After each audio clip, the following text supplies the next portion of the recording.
Hello, hi, howdy. Welcome to a final review of Star Wars The Acolyte.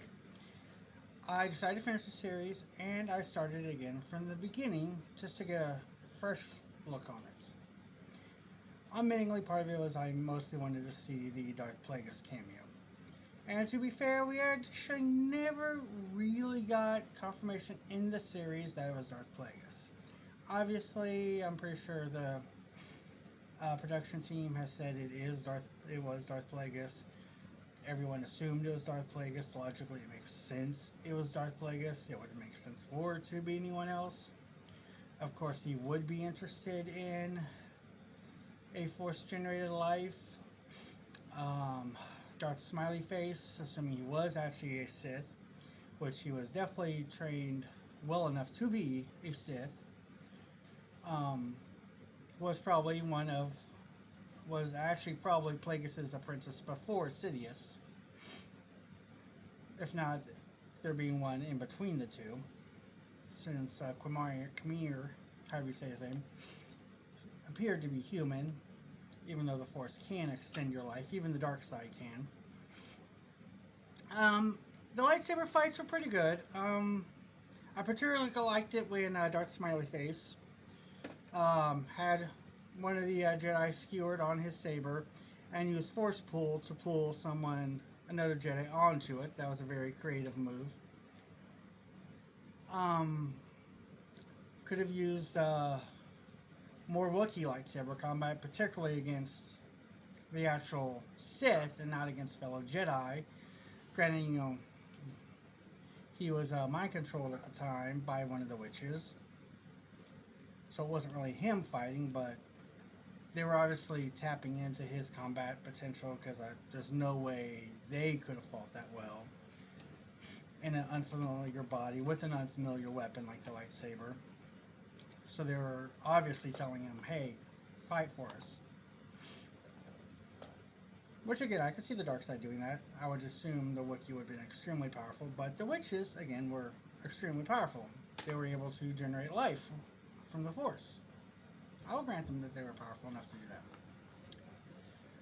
But really, again, it doesn't make sense why, if Plagueis knew about them being able to create life, found out about it, why he would still let the Jedi be involved in the process at all. Why he wouldn't just want them all wiped out. He would not want them to have any knowing of what was actually going on. I mean, if you figure that Sidious was smart, Plagueis was just as smart as a Sith. I mean, politically, no.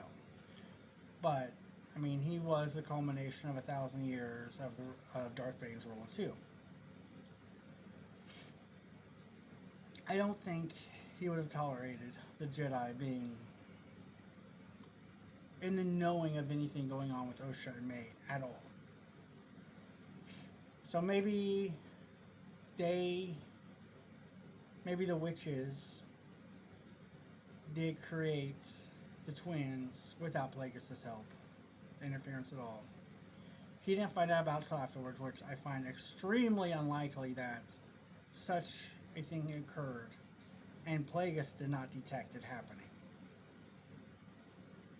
He didn't have some knowing that it had happened, even up at that time. That maybe they hadn't been conceived, and okay, but once they were birthed, I thought he would have been able to sense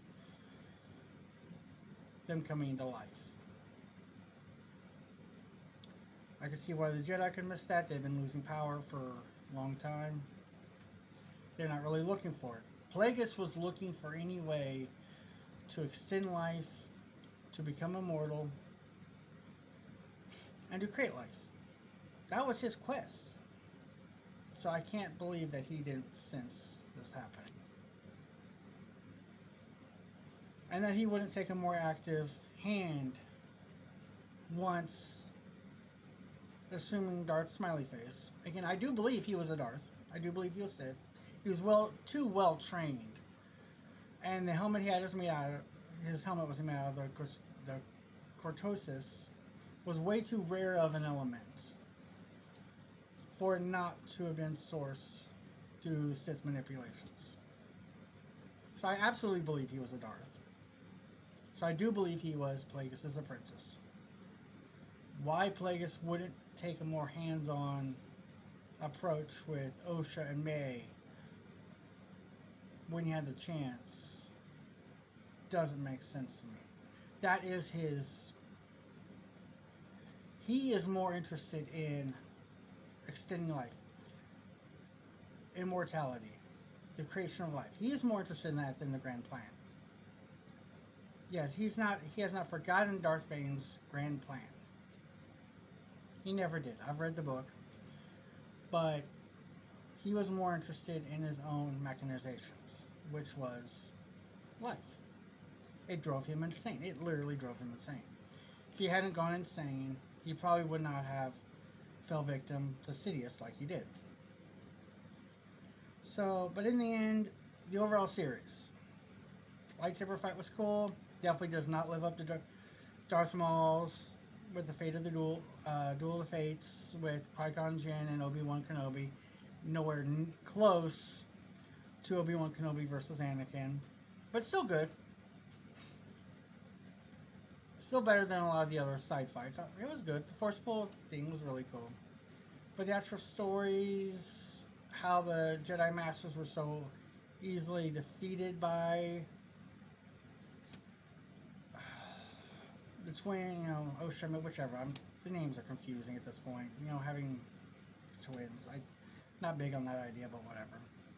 The overall story, I wasn't happy with. I personally don't care that I got canceled either way. I wasn't pushing it for it to be renewed. But if it had been renewed, I still would have watched it, because if it's going to be part of Disney canon Star Wars, I'd want to know about it. Now, I have my own theory on canonicity, and I think there's so much Star Wars content out there. Everyone can have what they consider Star Wars canon to be canon in their own head. I like a lot of Legend stuff. I've been reading a lot of Legends. I consider a lot of that canon. I don't like the sequel trilogy. I don't like the Acolytes. I haven't watched Andor yet, though I've heard good things about it. I love The Mandalorian. So, I would have liked to see them get more, but, it's just another thing, they were trying to do too much in a series. They're trying to add in too much diversity stuff, too much different elements, and not to stick with what the fans like. Yeah, you want to add new fans, that's great. Add in some diversity, add in some stuff, but don't make the whole show about it. Don't alienate the fan base you have, and that's the problem they had in writing the Acolyte. And the headliner star even admits that was part of it, was to, that's not her words, but basically alienates the core fan base. White guys. You succeed, you alienated them. We didn't watch it when the episodes were fresh, so. But I did binge watch it at the end. I wanted to see the full story. I was not against it being renewed, but honestly, I don't care either way. But personally, since they did cancel it, and we will never finish those stories, I think they either need to come out with a novelization to finish it, to wrap it up, if they're going to leave Season 1 as canon, or they need to decanonize it all. I don't think they should just leave it piecemeal canon. I don't think that's a good idea. So either put it as a book, make put one book as part 1, as Season 1, then do a part 2 to complete the story of the Acolyte,